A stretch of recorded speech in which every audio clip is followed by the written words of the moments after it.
ढलते सूर्य को जल देने की है इस व्रत में परंपरा। सूर्य देव की पूजा का होता है ये खास दिन। 3 दिन तक लगातार किया जाता है इस व्रत का पालन। नमस्कार दोस्तों, छठ का पर्व हर साल कार्तिक मास में शुक्ल पक्ष की षष्ठी तिथि को बहुत ही धूमधाम से मनाया जाता है। इस वर्ष छठ पर्व की पूजा 20 नवंबर दिन शुक्रवार को की जाएगी। बता दें कि खासकर बिहार में ये पर्व हर्षोल्लास के साथ मनाया जाता है। ये व्रत संतान के सुखी जीवन की कामना के लिए किया जाता है। इस दिन सूर्य देव की उपासना का दिन माना जाता है। चलिए दोस्तों, इससे जुड़ी कुछ और जानकारी जानते हैं हमारे इस खास मेहमान से। नमस्कार, जय माता दी। कुंडली टीवी के सभी दर्शकों को नमस्कार। छठ पर्व के बारे में बात करेंगे। 20 नवंबर को ये छठ पर्व मनाया जाएगा। छठ पर्व का भी बहुत बड़ा इतिहास है।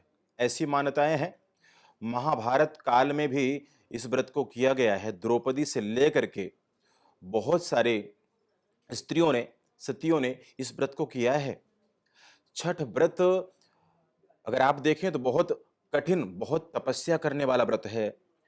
वैसे तो भारत के कई राज्यों में इस व्रत को मनाया जाता है, लेकिन मुख्यतः यूपी, बिहार आदि में बहुत ही धूमधाम से, बहुत ही श्रद्धा भाव से इस पर्व को मनाया जाता है। छठ पर्व का ये त्योहार तकरीबन 3 दिन तपस्या करने का होता है और इस व्रत को स्त्रियां बड़े भाव से, बड़े शौक से, बड़े चाह से करती हैं। तो आज हम जानेंगे कि इस व्रत से कल्याण होता है और इस व्रत से किस किस कार्यों में सिद्धि मिला करती है। तो छठ पर्व का व्रत से एक दिन पूर्व ही, क्योंकि इस व्रत पर आप देखेंगे सबसे ज्यादा ध्यान साफ सफाई और पवित्रता का रखा जाता है। एक दिन पूर्व ही अपने घर की सारी साफ सफाई और हर तरह से पवित्रता, शुद्धता का ध्यान विशेष रखा जाता है। इस व्रत में भगवान सूर्य नारायण की आराधना की जाती है। भगवान सूर्य को सायं काल में भी इस व्रत में अर्घ्य दिया जाता है। इस व्रत में आप किसी नदी, तालाब, गंगा, जमुना, पवित्र सरोवर पर खड़े होकर के भगवान सूर्य को अर्घ्य देना, भगवान सूर्य की आराधना करना, साथ में भोजन योग्य, भोग योग्य वस्तुएं भगवान को अर्पण करना।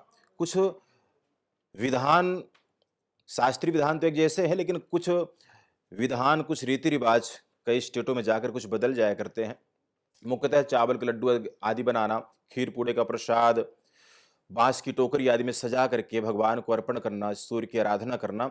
इस व्रत से सभी परिवार का, अक्सर आपने सुना होगा कि अक्सर व्रत बेटे के लिए, पति के लिए या किसी एक वजह से रखे जाते हैं, लेकिन छठ का पर्व, छठ का व्रत से संपूर्ण कल्याण होता है।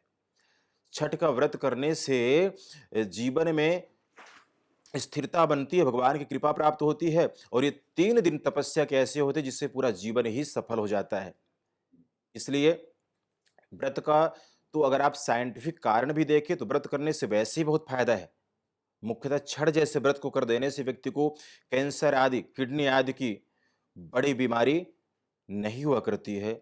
ऐसा साइंटिफिक कारण से भी आप देख सकते हैं। तो छठ का पर्व 20 नवंबर को मनाया जाएगा। तो आप बड़े श्रद्धा भाव से भगवान सूर्य नारायण की आराधना करें। भगवान की कृपा आप सब पर अवश्य प्राप्त होगी। बहुत बहुत धन्यवाद।